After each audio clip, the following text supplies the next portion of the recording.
Hello and welcome back to another Orange Coast College mathematics video. In this video we're going to talk about the proportions from similar triangles. So first off, we need to talk about similar triangles. What are they? Well, similar triangles have the same shape, but they're not the same size. As in, this triangle has the same shape, but it's a little bit smaller. We've kind of scaled it down, or we've scaled the smaller one into a larger one.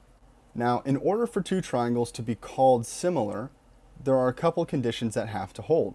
First off, all of the angles have to be exactly the same.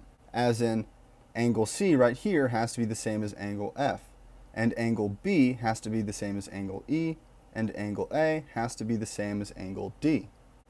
Now, the second thing that needs to hold is that all of the sides must be proportional, as in the ratio of their sides has to be equal.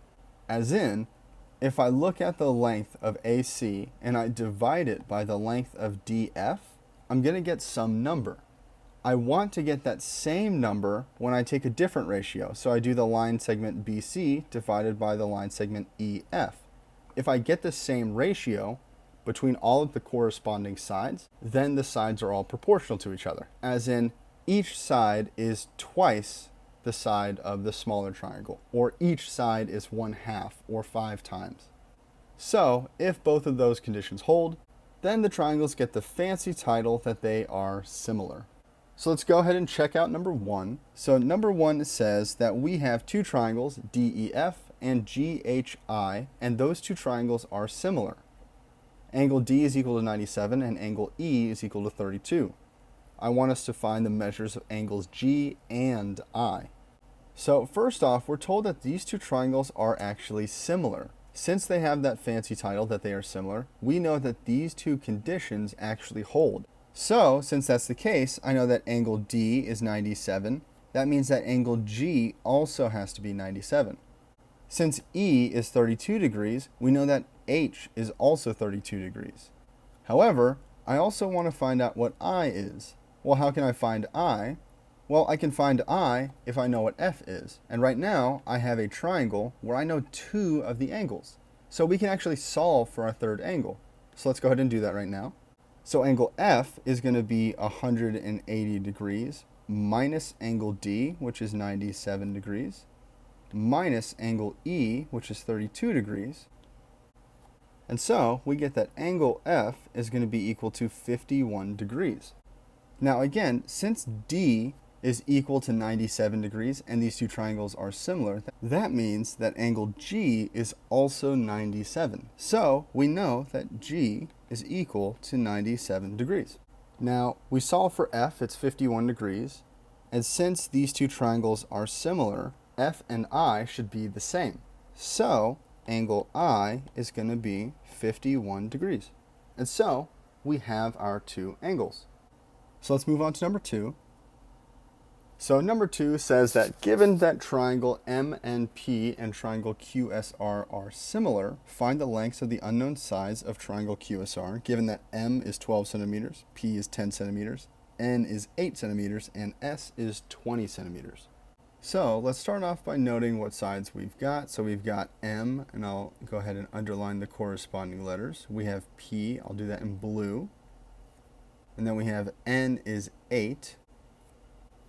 And then we have S is equal to 20. And S is in the middle, so that'll correspond to N. So all that I have to do is set up some ratios, and then we can solve for the missing side. So since I have two purple sides, I want to include those because I have N from the first triangle and I have S from the second. So since these are similar triangles, there should be some number that I can multiply one side by to get the other.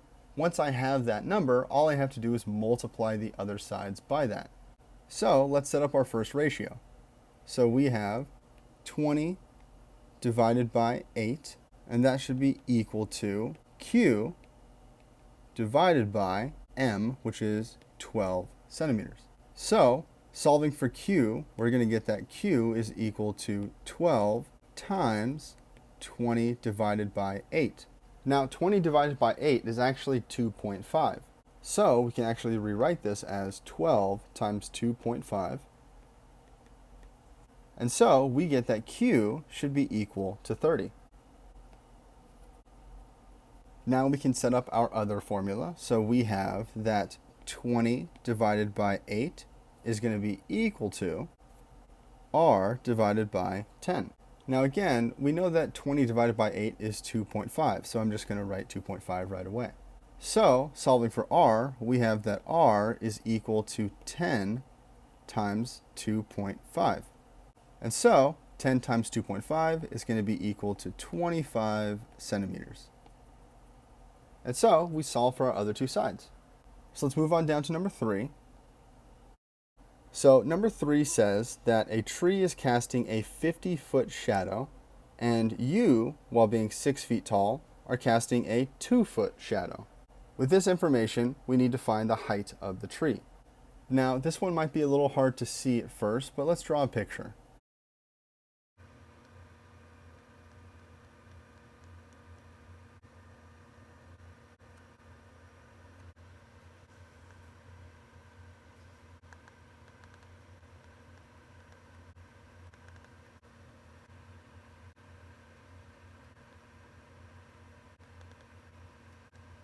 Now, because of how far away the sun is, it's going to cast a shadow in roughly the same way. As in, if I make a triangle with the shadow and the tree, and the shadow with the person, these two triangles are going to be similar. As in, they're going to have the same ratio of sides, and all of their angles are going to be the same. So, since these two are similar triangles, we can take the ratio of the shadows and figure out what the height of the tree is. So let's go ahead and set it up. So I'm going to go ahead and call this h for height. And so we're going to have h divided by the corresponding 6 feet should be equal to the two shadows divided by each other. So we'll do the 50 feet divided by 2 feet. Solving for h, we're going to get that h is equal to 6 feet times 50 divided by 2 is going to be 25. And so we have h is equal to 6 feet times 25. 6 times 25 is going to be 150. And so we get that the height of the tree is equal to 150 feet. And with that, we're done. So that's going to do it for this video, and I hope to see you in the next one.